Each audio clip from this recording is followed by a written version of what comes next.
Hi, from Hobart Farms Nursery.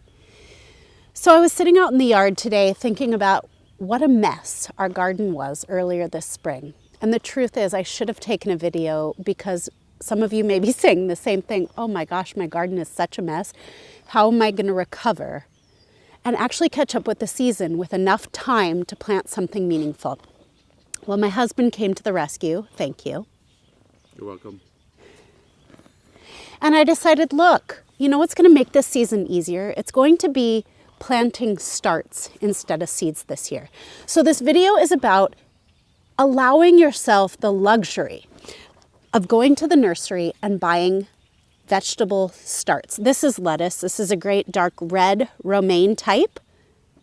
And what this does, going to the nursery and buying starts, instead of planting from seeds, allows you the luxury of 3 to 6 weeks lead time on planting. So if you're late, or in our Pacific Northwest spring this season, if your weather is unseasonably cool, you can go ahead and have the same harvest by just buying starts instead of planting seeds.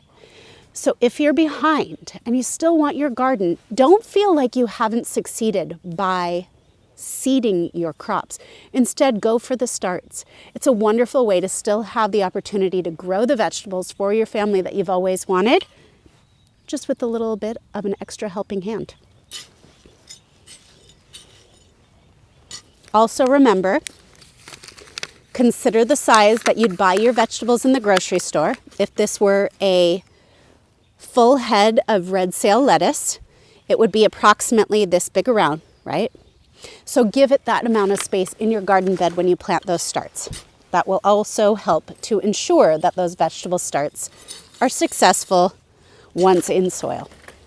And to maximize harvest, grab one leaf at a time instead of the whole head each time you pull for the garden. Enjoy.